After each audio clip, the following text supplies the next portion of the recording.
Picture this. It's 40,000 years ago. You're hungry, like world-endingly hungry, and in front of you is a bright, beautiful, glistening red berry. It could be the most delicious thing you've ever tasted, or it could be the last thing you ever taste. There's no Google. There's no ingredients label. There's no guy named Greg who already tried it and lived. Well, there might be a Greg. We'll get to Greg.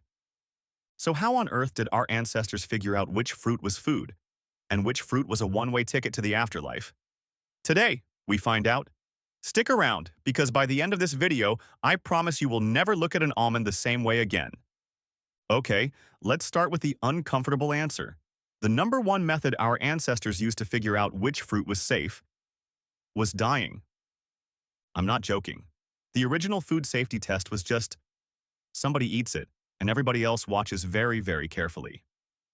Caveman number 1 eats the mystery fruit. If he's fine, great.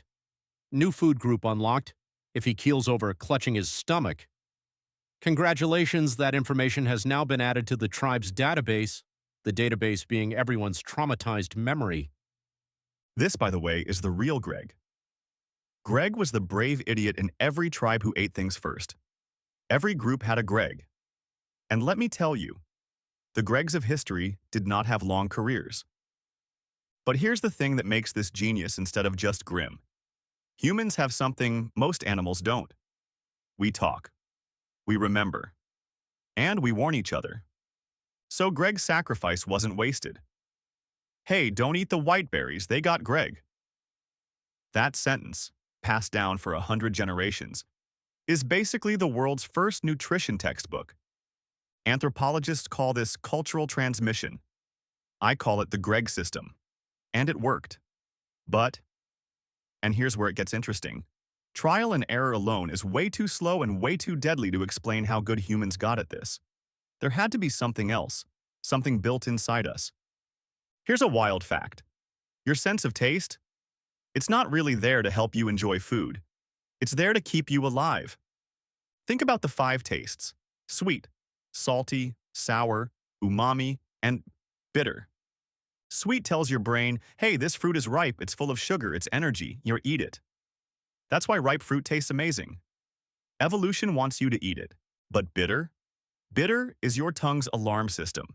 Because a huge number of natural poisons, the toxic compounds plants make to avoid being eaten, taste intensely, horribly bitter. Ever wondered why kids hate vegetables? It's not them being difficult. It's a 2 million-year-old survival reflex going, that's bitter, that might kill us, abort. Our ancestors had this same alarm, but dialed way up. A fruit that was sweet and smelled good got a green light. A fruit that was painfully bitter or smelled like death got an instant, full-body no. Their tongue was doing chemistry homework before they even swallowed. And it goes further. That tingly, numbing, burning feeling some plants give you? Also a warning. Your mouth is basically yelling, I don't know what this is, but I want it out.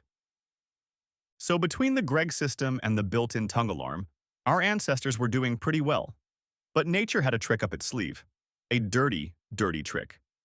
Because some of the most dangerous fruits on the planet taste absolutely delicious. Let me introduce you to the manchineel tree. Looks lovely, right? Little green apples. Grows on tropical beaches. The Spanish called its fruit manzanilla de la muerte. That translates to the little apple of death, which is, I think, the most honest fruit name in history. Standing under this tree in the rain can blister your skin. The fruit is sweet at first bite, and then it tries to murder you. So much for, if it tastes good, it's safe. And it's not alone.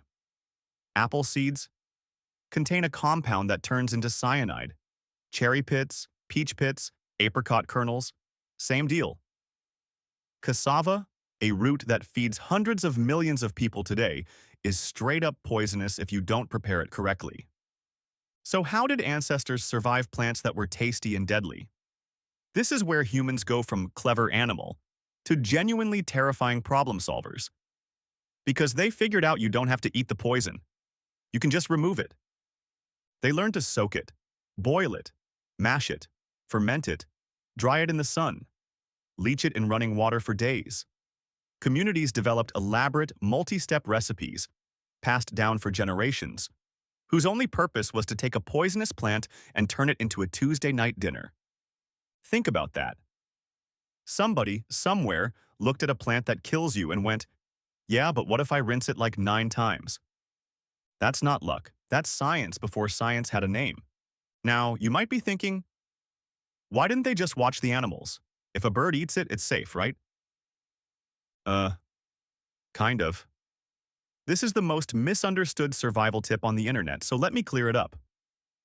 Watching animals helped.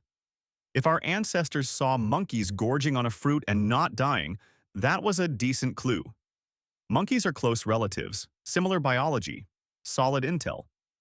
But here's the trap. A lot of things are perfectly fine for animals and absolutely not fine for you. Birds happily eat berries that would wreck a human. Some animals have guts built to neutralize toxins that we just don't have. So, if an animal eats it, it's safe, is a great way to confidently poison yourself. Our ancestors knew animals were a hint, not a guarantee. They cross-checked it against the tongue alarm, against the Greg database, against smell, against what their grandparents taught them. It was never one method. It was layers of evidence, stacked up over thousands of years, until they were genuinely experts on their local plants.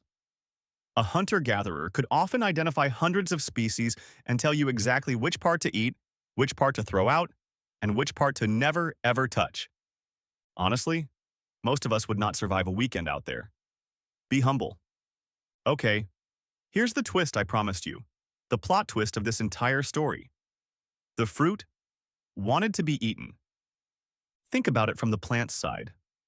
A plant can't walk. It can't move its seeds somewhere new to grow. So how does it spread? It bribes you. The plant wraps its seeds in something sweet, colorful, and delicious. The fruit. Specifically so an animal will eat it, walk a few miles, and deposit those seeds somewhere else. With fertilizer, if you know what I mean. So a lot of fruit is safe by design. The plant is on your side. It made that apple tasty on purpose. But the seeds it wants to survive the trip. That's why so many seeds and pits are toxic or bitter. The plant is saying, eat my fruit, sure, but do not chew my babies. Our ancestors didn't know the biology, but over thousands of years they felt the pattern. Sweet flesh, usually good. Hard, bitter seed, leave it alone. They were reading a conversation between plants and animals that had been going on for 50 million years, and they didn't even know they were eavesdropping. So how did our ancestors know what fruit to eat?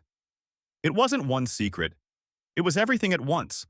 It was brave, doomed Greg taking one for the team. Rest in peace, Greg. It was a tongue wired to scream at poison. It was generations of knowledge passed down like the world's most important group chat. It was the courage to take a deadly plant and out-clever it. And it was a 50-million-year-old deal between plants and animals that they accidentally tapped into. Every single time you grab an apple without thinking twice, you're cashing in thousands of years of trial, error, tragedy, and absolute genius. I'm going to avoid the seeds, though, just to be safe. If you learned something and didn't get poisoned, smash that like button because the algorithm is its own kind of survival of the fittest. Subscribe so you don't miss the next one. And tell me in the comments, would you have been the Greg of your tribe? Be honest.